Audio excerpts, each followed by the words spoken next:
The lockdown that changed everything at exactly 9:42 a.m., the world inside Red Ridge State Penitentiary stopped moving. The sirens screamed, guards shouted for lockdown, and hundreds of inmates dropped to the floor. A guard was missing, another was found locked in a steel cage, and the cameras in Delta Block suddenly went black. For the first time in years, the prison that claimed to have total control lost it. Red Ridge was supposed to be unbreakable. Every door, every movement, every second of life inside those walls was monitored. But something had gone wrong. Someone had outsmarted the system. As chaos spread through the corridors, one question echoed louder than the alarms. Who was behind it? And how did they do it? Before the world saw Red Ridge on national news, before the lockdown and the fear, it all began with an idea. A new kind of prison. A place designed not just to punish, but to control every mind inside it. Don't forget to like, subscribe, and turn on the notification bell. The prison built to break men in the middle of the Arizona desert stands Red Ridge State Penitentiary, a gray fortress surrounded by sand and silence. Built in 1998, it was created to end the chaos inside America's prisons. Officials called it the future of incarceration, a place where riots couldn't happen and escape was impossible. Every wall hid layers of steel. Every hallway was lined with cameras and motion sensors. Even the light was controlled by computer, switching from day to night on schedule, no matter what the sky outside looked like. Inside Delta Block, the highest security unit, inmates followed rules written in fear. No talking without permission. No eye contact with guards. No sudden moves. Captain Ray Dorsey ran it like a machine. A man who believed that fear was stronger than respect. He kept order with silence and power. For years, it worked, until the day a new inmate arrived. His name was Darius Cole, and Red Ridge was about to learn that control works both ways. The arrival of Darius Cole, the transport bus rolled through the desert heat, dust rising behind its wheels. Inside sat Darius Cole, hands cuffed, eyes calm, lips sealed. Unlike the others, he didn't stare out the window or curse under his breath. He just waited. When the bus reached Red Ridge, guards lined up like soldiers. Every arrival was treated as a potential threat. But when Cole stepped off, there was something different about him. The officers could feel it, the quiet confidence, the way his eyes scanned every camera, every tower, every guard. At booking, he didn't resist. He didn't speak. But when the officer asked for his signature, he smirked and said, "You can't cage a man who's already free in his mind." From that moment, the guards knew he wasn't just another inmate. Within days of entering Delta Block, whispers started to spread. Cole wasn't a follower. He was a planner. He didn't trade favors. He traded information. He studied guard shifts, meal schedules, and the timing of security checks. Other inmates began to notice. Some admired him. Others feared him. Even the older prisoners, men who had seen everything, started to follow his lead. Captain Dorsey, watching from the control tower, didn't like what he saw. He called his officers in for a meeting. "This one's different," he said. "Keep your eyes on him. I don't care how quiet he seems, he's trouble." But trouble had already begun. Late one night, during a routine cell inspection, a guard found a piece of paper hidden inside a vent. It wasn't a letter. It was a map. A detailed sketch of Delta Block, with patrol routes marked in red. When Dorsey heard, he smiled coldly. "He thinks he can beat the system," he muttered. "Let's see how far he gets." What Dorsey didn't know was that Cole had already made friends in the most unexpected places. And soon, Red Ridge's perfect system would begin to crack from the inside. The first crack in the system 3 weeks after Darius Cole's arrival, Red Ridge didn't feel the same. The silence that once ruled Delta Block now carried tension. Inmates followed orders, but their eyes told another story. Something was shifting, something unseen.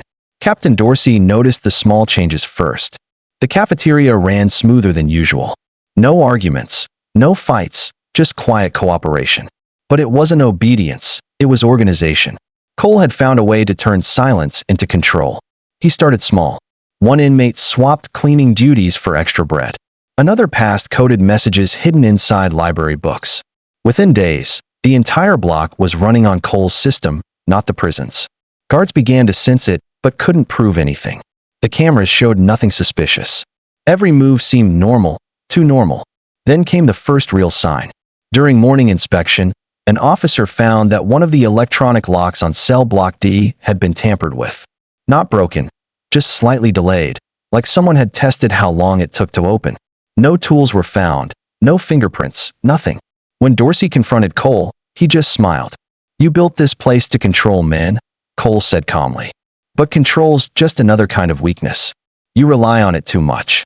That line stayed with Dorsey. It wasn't a threat, it was a lesson. That night, Dorsey ordered full lockdown for the first time in months. He doubled the guards and increased cell checks. But the more he tightened control, the more the inmates seemed to adapt. Cole had turned Red Ridge's greatest strength into its biggest flaw. The system that once kept order was now being studied, tested, and slowly rewritten. The cracks were small, but they were spreading fast. And soon, one single event would push Red Ridge past the point of no return. The incident in the yard. The sun burned down on the prison yard, bouncing off the razor wire that circled Red Ridge like a crown of steel. It was recreation hour, and for a few minutes each day, inmates could breathe real air under watchful eyes. Captain Dorsey stood in the tower, scanning the yard below. Everything looked normal. Men lifting weights, others pacing the track, guards stationed at every corner. But Dorsey's gut told him something wasn't right. Then it happened. A single shout cut through the yard. Two inmates started fighting near the fence. A quick, brutal exchange. Guards rushed in, shouting commands. Within seconds, the fight spread like fire. Fists flew, metal benches crashed, and chaos rolled through the yard like thunder. Dorsey slammed the alarm. Sirens wailed, orders screamed through radios, and tear gas burst into the air. But this wasn't a random brawl. Cole was standing still in the middle of it all, calm, untouched, watching everything unfold. He didn't throw a punch. He didn't move an inch. When the riot team stormed in, the fighting stopped as suddenly as it started. Inmates dropped to the ground, hands behind their heads. Cole walked back to his cell without a word. Later, reviewing the camera footage, Dorsey noticed something chilling. Every inmate involved in the fight belonged to a different block. Somehow, Cole had coordinated men who were never supposed to meet. It wasn't just a fight. It was a message. Cole had proven he could move Red Ridge's most dangerous men like chess pieces, even under lockdown. Dorsey realized he wasn't fighting one man. He was fighting a mind that had already taken over. From that day, Red Ridge changed. Guards worked with tension in their voices. Inmates whispered in corners.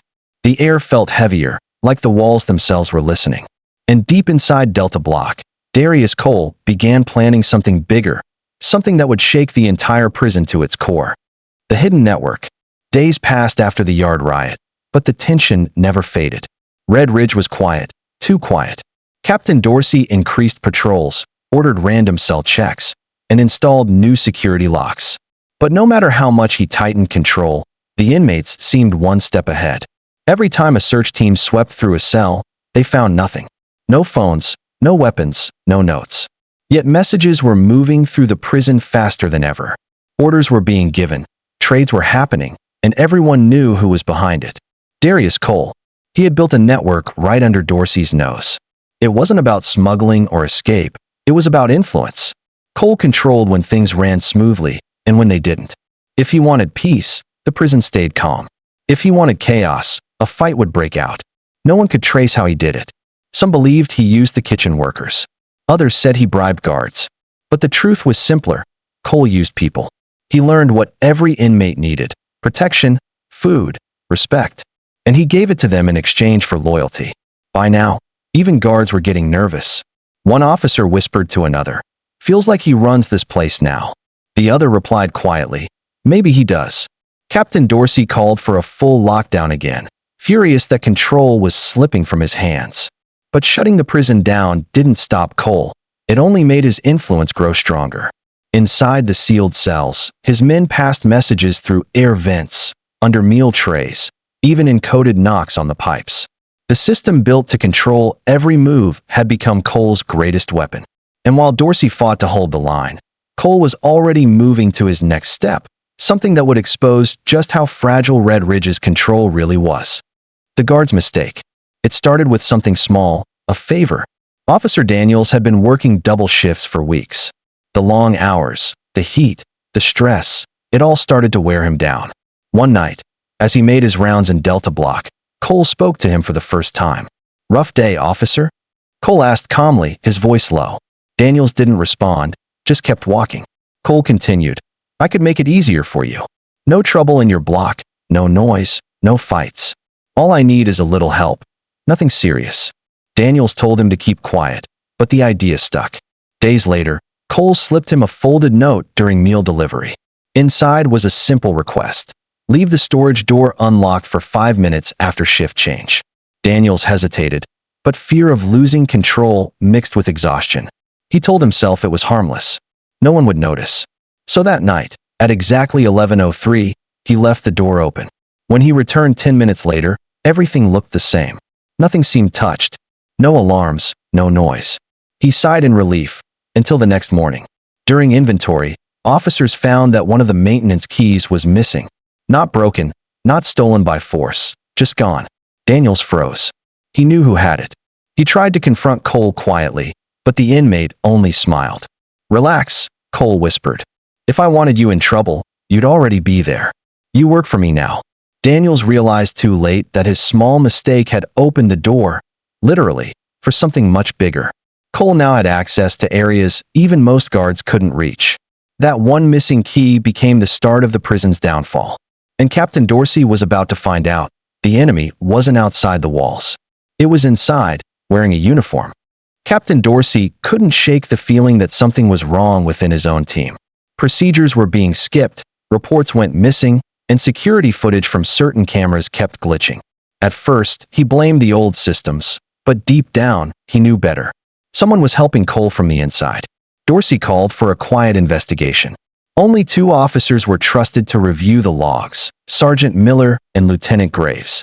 Together, they spent nights replaying security footage frame by frame, searching for anything unusual.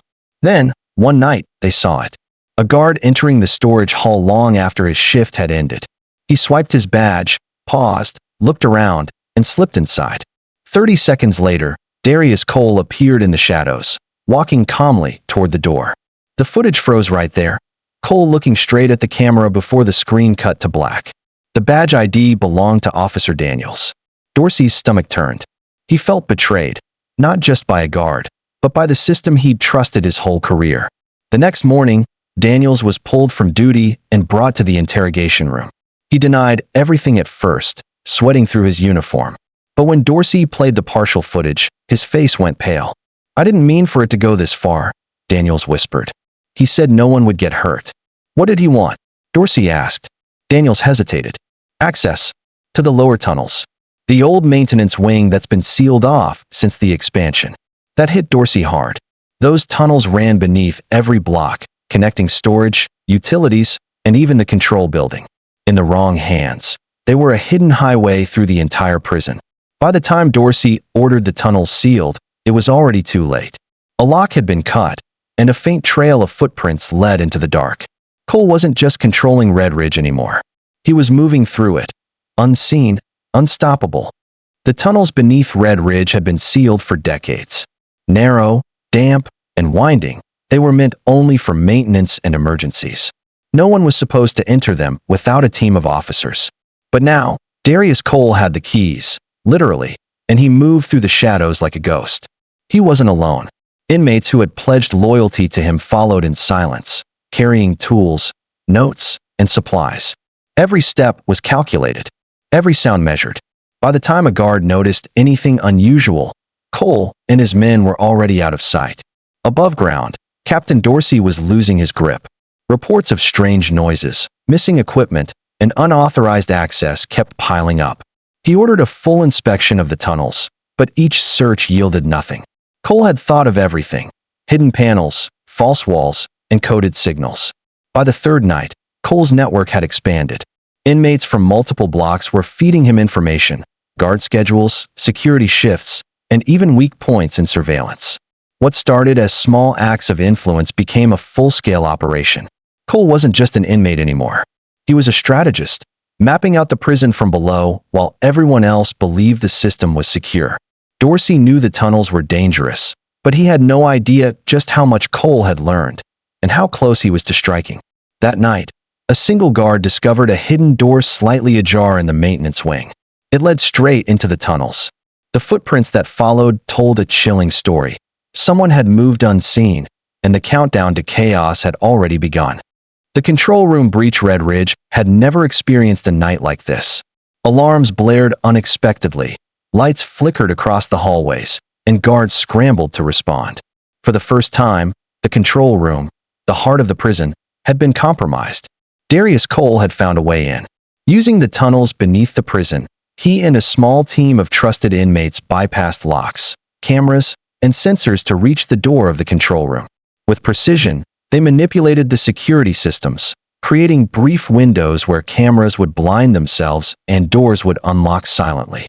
Captain Dorsey realized something was wrong when the cameras in Delta Block went dark, all of them. Attempts to override the system failed. Phones in the control room were cut off. The entire prison was vulnerable. Above ground, guards were disoriented.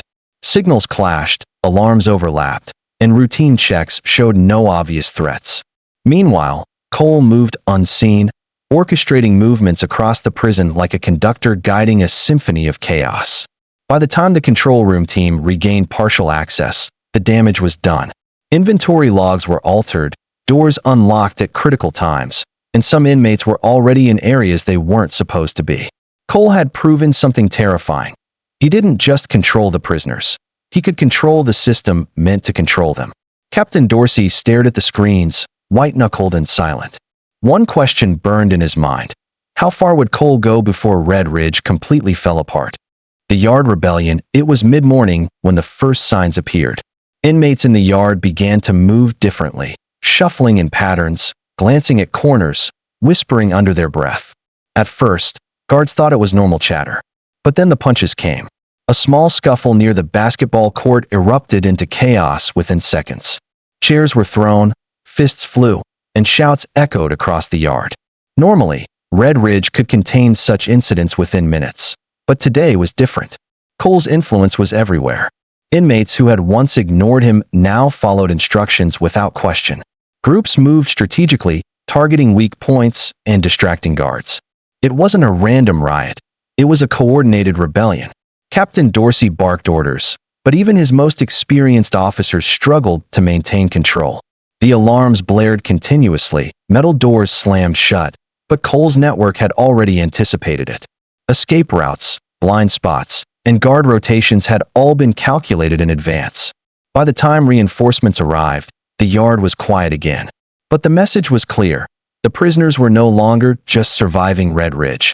They were now part of a system Cole controlled. Dorsey realized the truth. The strongest men in the prison weren't in cells. They were working for him, moving under his command, and slowly turning Red Ridge into his own territory. And the worst part? This was only the beginning. The final lockdown. Captain Dorsey knew there was only one way to regain control: a total lockdown. Every block, every hallway, every tunnel had to be sealed immediately. Orders were shouted over radios, alarms blared, and guards moved like soldiers in a war zone. But Cole had anticipated this. While Dorsey focused on locking the main doors, small groups of inmates slipped through hidden passages, emerging in key areas of the prison. Lights flickered. Cameras cut out. Security systems malfunctioned in ways no one could explain. Even the guards assigned to backup teams were hesitant. They knew Cole had eyes everywhere.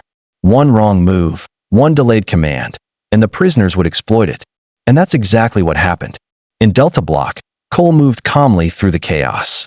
He didn't fight, he didn't shout. He simply guided his men, signaling when to move, when to stay, and when to strike. By the end of the day, Red Ridge was under siege, not by outsiders, not by weapons, but by a mind that had learned to use fear, loyalty, and intelligence as weapons. Captain Dorsey stood in the control room, exhausted, realizing the truth. The prison he built to break men had been taken over by one. And the final question loomed over every officer in the facility. How do you stop someone who knows the system better than you do? The collapse of control. By the early hours of the morning, Red Ridge was unrecognizable. Alarms blared intermittently, lights flickered across the walls, and guards moved frantically, trying to patch every breach. But it was too late. Cole's network had taken over every corner of the prison. Inmates followed his instructions without hesitation. Doors that were supposed to be locked remained open. Supplies and weapons moved silently through hidden channels. Even the control room, the heart of Red Ridge, was now vulnerable. Captain Dorsey, exhausted and furious, realized the full extent of the situation. Red Ridge, the prison designed to keep America's most dangerous men in line, had been outsmarted from the inside. Every protocol, every rule, every system meant to maintain order had been manipulated. Cole didn't need to fight physically. He had already won the mental war. Fear, respect, loyalty, he controlled them all. And now, the prison wasn't just his territory, it was his kingdom. As the first rays of sunlight hit the desert walls, a chilling thought spread through the guards and officers. Could they ever take back control? The answers were uncertain, and the battle for Red Ridge had only just begun. Red Ridge State Penitentiary remains one of America's toughest prisons. Its walls are built to hold the most dangerous men, but as Darius Cole's story shows, control is never guaranteed. One mind, one network, and one mistake can change everything inside. If you want more inside looks into America's prisons and the men who challenge the system, don't forget to like, subscribe, and turn on the notification bell.